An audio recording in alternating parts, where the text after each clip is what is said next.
हमारा quadratic form equation होता है, कोई भी क्वाड्रेटिक इक्वेशन का जनरल फॉर्म होता है ax² plus bx plus c is equal to 0। ये हमारा किसी भी क्वाड्रेटिक इक्वेशन का जनरल फॉर्म है। इस जनरल फॉर्म में एक चीज जो ध्यान रखनी है, that is a should never be equal to 0।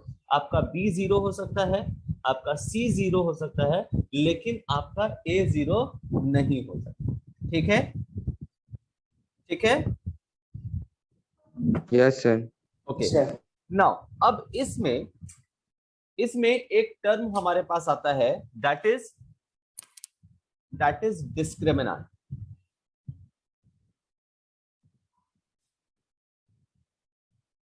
हमारे पास एक टर्म आता है that is discriminant, and this discriminant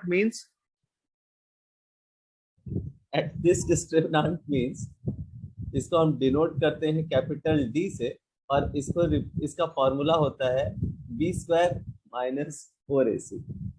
ठीक है, where b stands for, b क्या होता है बेटा? Coefficient of x। Coefficient of x, very good. a क्या होता है? Coefficient of x square. Correct, coefficient of x square. And c क्या होता है? Constant term. Very good, constant term. Now अब यहाँ जो रूट्स हमारे पास आते हैं ना बेटा, रूट्स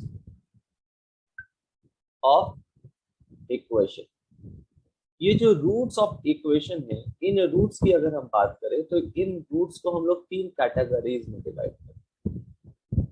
ठीक है, the first one category is real and distinct.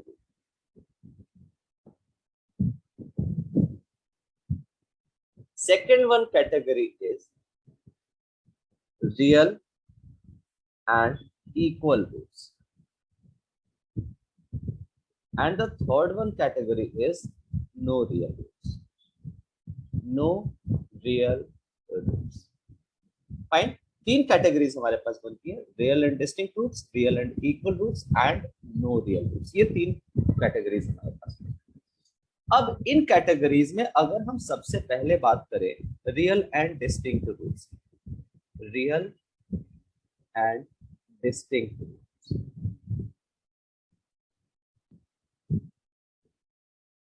सोचने वाली बात है।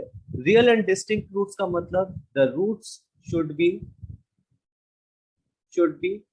Real, and along with that one 2 values should be there.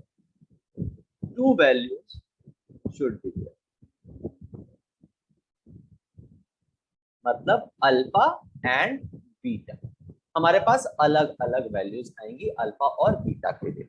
समझने वाली बात यह है कि अगर हम क्वाड्रेटिक फॉर्मूला को देखें तो क्वाड्रेटिक फॉर्मूला के अकॉर्डिंगली अल्फा का वैल्यू क्या होता है बेटा?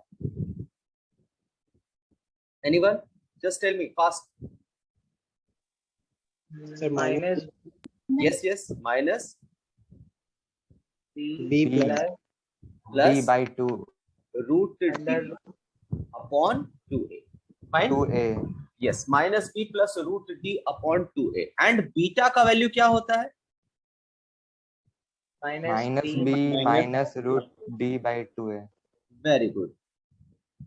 Minus b plus root d upon 2a and minus b minus root d upon 2a. Very good. ये 2 हमारे वैल्यूज हैं।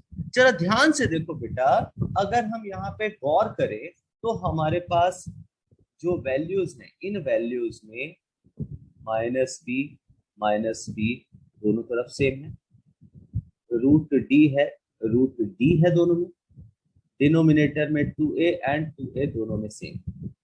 ठीक है, clear? That means complete alpha and beta are equal.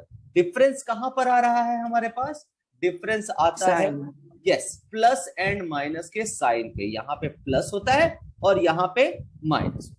ठीक है, तो अब यहाँ ये प्लस और माइनस जो है हमारा वैल्यू, इस प्लस और माइनस के कारण ये वैल्यूज बदल जाती है। दूसरी चीज, इस कारण से अल्फा और बीटा अलग होता है। ओके फाइन, क्योंकि एक में प्लस है और एक में माइनस है, इसलिए अल्फा और बीटा दोनों का वैल्यू अलग अलग होता है। दूसरी चीज, इसको जब हम सॉल्व करने जाते हैं तो डिस्टिंक्ट रूट्स का तो हमको समझ में आ गया। अब बात करें रियल रूट्स की, तो values should be real. Real कहने का मतलब the values should be in the form of simple numbers. Okay, और ये सिंपल नंबर्स हमको कब मिलेगा? जब हमारे पास डी का कुछ पर्टिकुलर एप्रोप्रिएट वैल्यू आएगा। ठीक है, अब d का एप्रोप्रिएट वैल्यू, यानी कि अगर मेरे पास 64 आता है तो मैं उसको 8 ले लेता हूं। अगर मेरे पास मान लेते हैं 3 भी आता है तो मैं √3 लेता हूं। ठीक है, बट अगर आपके पास d का वैल्यू -5 आ जाए, -25 ही आ जाए, तो रूट अंडर -25 को सॉल्व कर सकता है? नहीं, हम इसको सॉल्व नहीं कर सकते, ये एज इट इज रह जाएगा। And such numbers are called non real numbers. Such numbers are called non real numbers, मतलब रूट के अंदर अगर नेगेटिव साइन हो तो उसको हम लोग नॉन रियल नंबर्स कहते हैं। Fine, clear? ठीक, तो रूट के अंदर नेगेटिव नंबर्स को नॉन रियल नंबर कहते हैं। अब रूट के अंदर नेगेटिव वैल्यू कब आएगा? तब जबकि when d is negative, d is negative, मतलब d is equal to b square minus 4ac must be smaller than 0। अगर d is equal to b square minus 4ac हमारा 0 से छोटा है तो हमारे पास d का वैल्यू क्या हो जाएगा? नेगेटिव हो जाएगा। और d का वैल्यू नेगेटिव होने का मतलब है कि हमारे पास रियल वैल्यू नहीं आएगा। ठीक है, रियल वैल्यू नहीं आएगा। तो इसका मतलब हमारा जो कंडीशन है रियल एंड डिस्टिंक्ट रूट्स, ये कंडीशन कब सेटिस्फाई होगा? तब जबकि d का वैल्यू नेगेटिव ना हो, मतलब when d should be, this is possible only when d is greater than 0, means b square minus 4ac must be greater than 0। तो रियल एंड डिस्टिंक्ट रूट का कंडीशन बनता है तब जब d 0 से बड़ा हो। मान लेते हैं हम कोई भी एक इक्वेशन लेते हैं, जैसे for an example let us suppose that हमने अभी सॉल्व किया एक question that is 4x square plus 4bx minus a square minus b square is equal to 0। इसमें जरा हम d का वैल्यू अगर निकालें तो d का वैल्यू क्या हो जाएगा? b square minus 4ac। ठीक है, अब इसमें वैल्यूज देखें, this is the value of a, this is the value of b and this one is the value of c। जरा पुट करके हम फाइंड आउट करते हैं तो ये क्या हो जाएगा? 4b whole square minus 4 into 4 into minus a square minus b square. Solve करेंगे 16b square minus 16 into minus a square plus b square, मतलब 16b square minus 16 plus 16a square minus 16b square. Cancelled, we are having 16a square. d is equal to 16a square आया। अब d का value 16a square आने का मतलब क्या हुआ? 16 तो अपने आप में एक पॉजिटिव नंबर है। ठीक है, यस सर। ओके, इसके साथ में मेरे पास आ रहा है a स्क्वायर, तो a का वैल्यू आपका कुछ भी हो सकता है, पॉजिटिव हो सकता है, नेगेटिव हो सकता है, एनीथिंग।